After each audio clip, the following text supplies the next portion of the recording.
everybody, this is Paige from Mosaic Moments, and today I'm jumping right into the tutorial. So I imagine if you clicked on this video, you want to learn more about the alphabet and number die sets from Mosaic Moments. This is alphabet die set 1, and I have 2 of the plates from the set here. And I just cut some squares out of cardstock big enough to create the letters I need. Alphabet 1 is probably the most straightforward out of all the alphabet number dies. So I just cut it through, or roll it through the machine, and then you'll need to use a pair of tweezers to get the letters out. There's holes behind the plate that you can poke them out of. And sometimes little pieces stick within the letters themselves. So the tweezers are handy for getting those out as well. And here's my letters.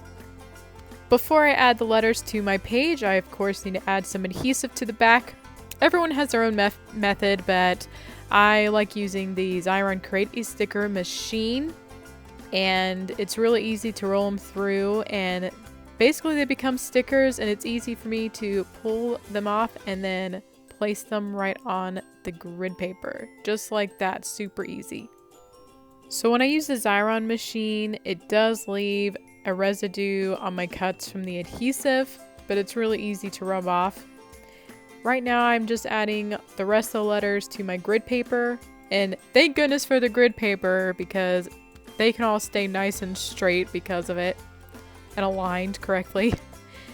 Now I'm just rubbing off the adhesive. You could probably kind of see a little bit that it's coming off. Alright, so this is my final layout. And no, this is not the real Canada. This is the Canada at Epcot and Walt Disney World. Anyway, as you can see, the alphabet 1 die and the numbers 1 die for that matter are really easy to use, pretty straightforward. So this is how you can't really do a ton with this die. You can change up the background if you want to. I just put the letters right on the grid paper, but you could also add some cardstock or pattern paper behind it.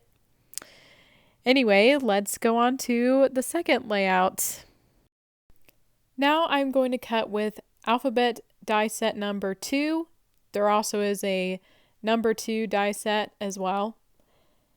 I'm taking the same steps as before. I'm putting the cardstock on top, and I cut enough to create my letters. You will also want to get tweezers this time again. Now there's 2 parts to these letters. There's kind of the inside part, that's the shape of the letter, and the frame for the letter.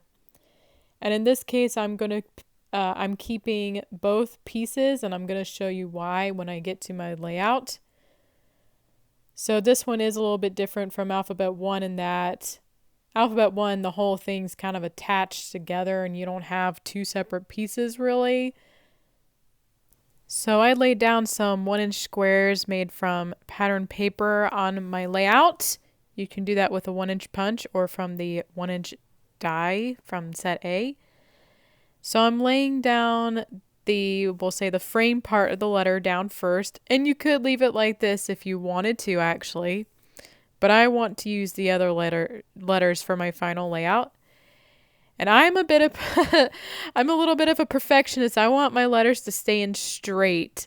So look at that. So what I like is using the frame piece, and then you don't have to figure out where to actually put your letter.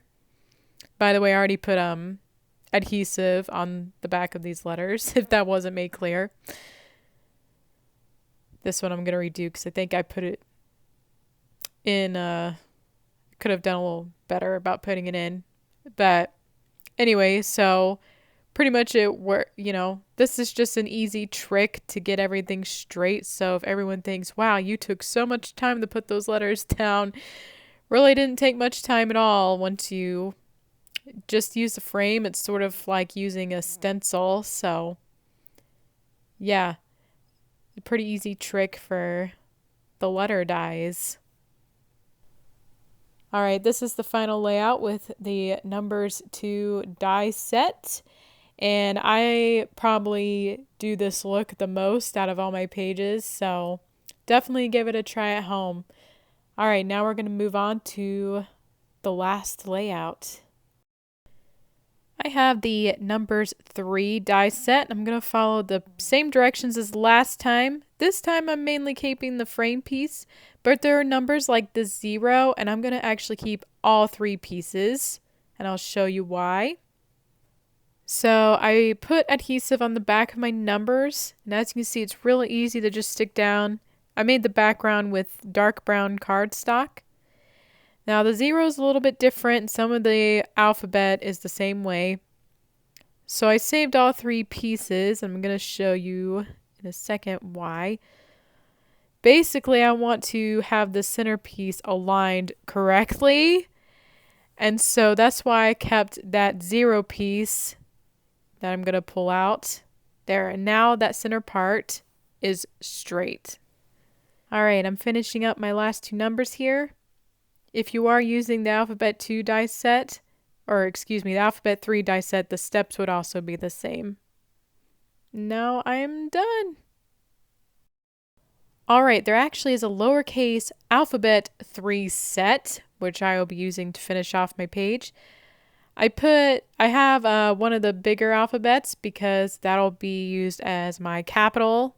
The smaller letters only come in lowercase. So this is really handy if you want a title that would be too long for the layout, or you want it to be in a smaller area and need to cram a little more in for your title. I did the same steps as before. I just cut enough cardstock to make the letters. So for the big P, I am not using the outline piece at all. I just needed the P shape. And as you see, the lowercase letters do not come with any sort of outline. They are just the letters themselves. And yes, you will definitely want a pair of tweezers to poke the little letters out. Yes, you are viewing the page from sideways. I just want to show you one trick to help me keep my letters straight across my title strip. So I'm using the biggest letter in the group, and it doesn't really matter where you place it exactly. I just want to make sure it's centered within the strip. That's it. And now I'm using my ruler and lining up right along the bottom of that P, or whichever letter you're using. And I'm going to use a pencil to lightly draw a line so that way it can be erased easily later.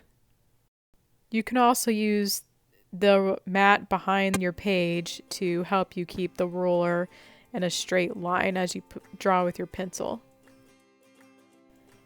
So before I started filming, I kind of eyeballed where I was going to put my letters.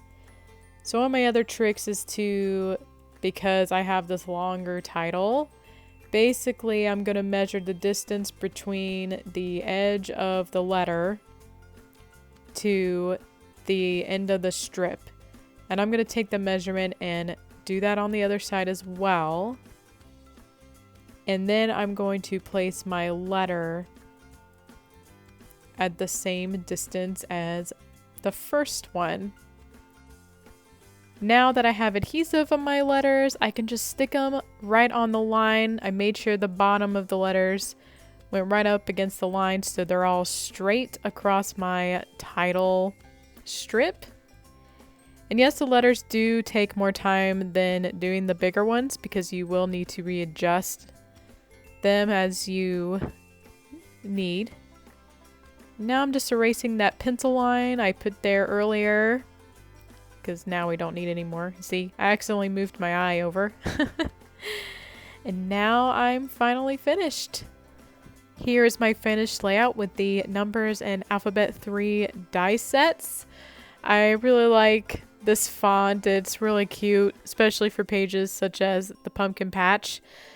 Anyway, I hope you found this video tutorial really informative. I hope I covered enough about the alphabet sets, but if not, you can definitely leave a question below, or hey, even give me your tips and tricks on using the alphabet and number sets. Alright, have fun scrapbooking at home, and I'll see you next time.